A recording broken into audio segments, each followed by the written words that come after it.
Hello everyone and welcome to another episode of The Worst. By another episode, I mean an episode that took place months after the last one, and for that, I sincerely apologize. People, it has been a weird time, hasn't it? Pandemics, elections, riots, lots of things going on in the world, none of which really prevented me from recording an episode, so let's just move that aside and say I got lazy, okay? That's what it boils down to. I could do an episode on how excuses are the worst. That's going to be a later episode, though. In this episode, I'm going to talk about slang. Slang, my friends, is the worst. And listen, as always, warning, you will probably be offended by this, especially you young people who use this slang, because I'm calling you out. I'm telling you right now that many of the ways that you communicate with each other, the words you use to speak to each other, is stupid. It's terrible. It's the worst. So, let me preface this as well by saying that one of my stated goals in this episode is to ruin at least some of this slang for you. And here's why. One, it's terrible. But two, as an old person, and by old I mean anybody older than the age of college, I guess, is old to you. When I start to use these words and this slang, it should inherently make you cringe and make you stop wanting to use it. So hopefully that'll be the end of result of this. Let's start. First, coffee. So I asked some students to send me a list of some slang, and I'm going to say these words, some of them, and explain what they have been told to me they mean. I don't really know if this is accurate, so you can check me and feel free to add new ones in the messages or in the comment thread, because I love hearing how terrible these words are. All right, so XD, the letter X and the letter D, and this is instead of using the laughing emoji. So here's my issue. It's stupid, okay? The emoji thing in general is a lazy person's way of communicating, right? It's an image, a picture, if you will, of what you're trying to say. So by replacing a lazy method of communicating with an even lazier one of the letters, it's just sad. I mean, I don't understand how I would respond. I don't even know what I would say if somebody said XD to me. Even if I knew what it meant, it's just stupid. Stop it. Next, I got you cap. I'm going to try to keep a straight face. But are you serious? That's just terrible. Okay, I got you cap means you're lying, or I know you're lying. Cap means truth or falsehood. I don't know. It's hard to keep track of these things. When you say no cap, that means you're being serious. That means you're telling the truth. No lying.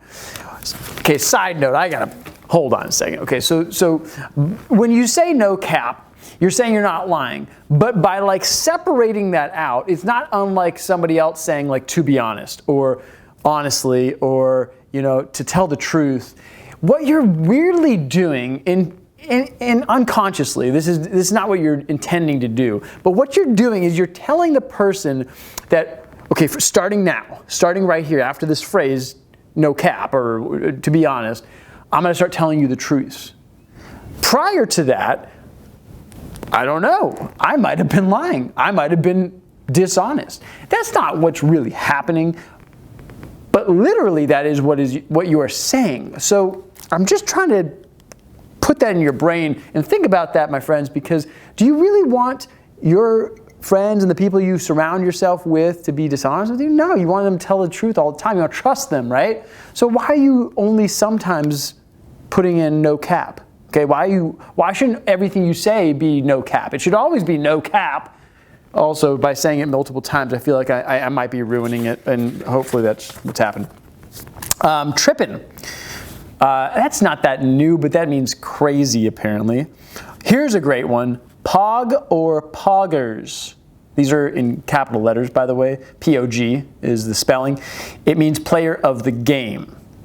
So this is a gaming slang. And people use that outside of gaming. I don't really game. I'm old and stuff. But that's stupid. That's just an abbreviation. It's kind of not really slang. Don't at me. That means don't say it came from me. Okay.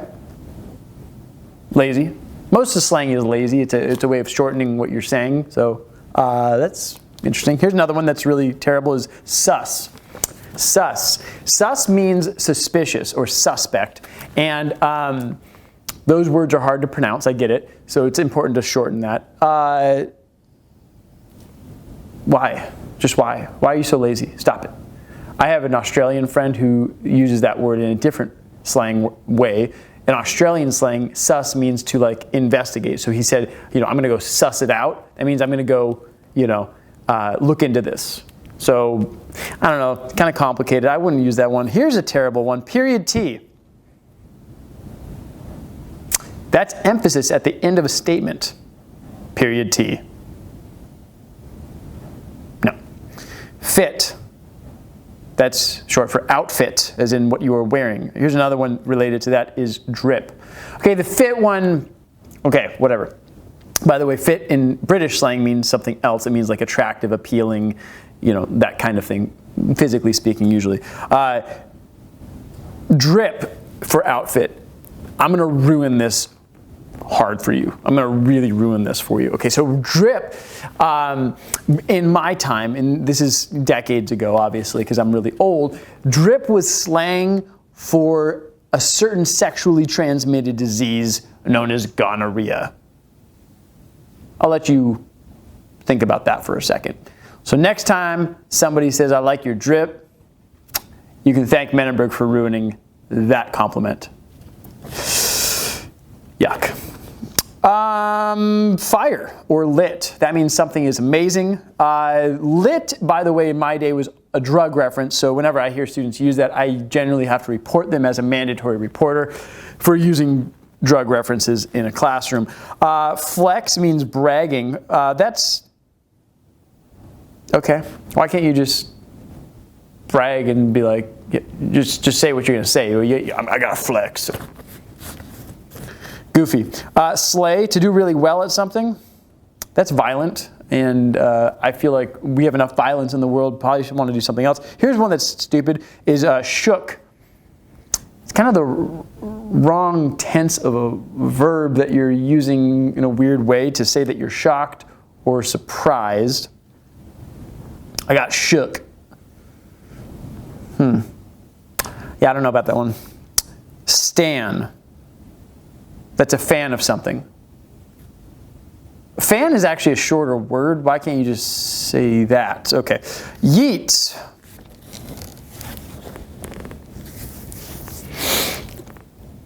No. That means it's used to describe the action of throwing something fast. No.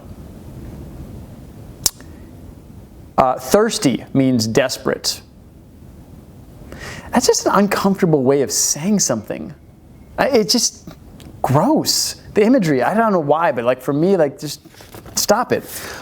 So this is just a short list. There's, I'm sure, more. Please put it in the comments. I'd love to hear what you think is slang and what it's slang for, and so I can better understand and therefore then ruin your slang for you. But I thought it'd be worthwhile to go back a century. Let's just say a century, because we're in 2021. Let's go back to the 1920s and look at their slang, and maybe we'll revive that. We're all about like retro and vintage. Let's do that with slang, shall we? Let's talk about 20s slang, 1920s slang, and maybe we'll revitalize some of this. So how about this one? A chaperone in the 1920s was called an alarm clock. That's really fun, isn't it? Come on, people. Really fun. The cat's pajamas. That's anything good, the best, the greatest, which I think you had, I don't know, Pog, player of the games. You're the cat's pajamas, you're the Pog, same kind of thing. Cats are terrible. I don't know about that one. Father time. This is great. This is anyone over the age of 30. Any man over the age of 30. So, father time. Great. Flunk. This is funny, different, or odd. I don't get it. Handcuff is an engagement ring. Okay. Tomato is a good-looking girl with no brains. That's offensive. A whisk broom is a man with who hasn't shaved in a little while. I mean, this is weird. So the 1920s, so you all in the 2020s tend to shorten things, or use other words for things that are hard to pronounce or whatever, like sus for suspicious. In this case, it seems like they're using longer words or more words to define a shorter term. So that's an interesting shift, but I think you should try a few 1920s slang words, look them up if you want more, and get rid of this nonsense like no cap, okay? People, I don't know what to do with you all. It's terrible. And I know in my generation we had stupid slang too. It's goofy, it's a way of speaking in code, but I think we can do better. I think we can use normal words and communicate clearly, candidly, honestly with each other, and hopefully avoid some of the more divisive stuff that's going on in today's world. There's enough of that already. So, my friends, again, I apologize for the long wait between episodes. Hopefully we'll get some more episodes going. Actually, I did record this prior, but it got lost in the tech world, and so I don't know what happened. But we'll get this going. Keep the comments coming, people. Let me know what you want me to rant against. In this case, I hope you were offended and enjoy the slang. Get rid of it, though, and move on. Until next time, life is about choices. Thank you, my friends.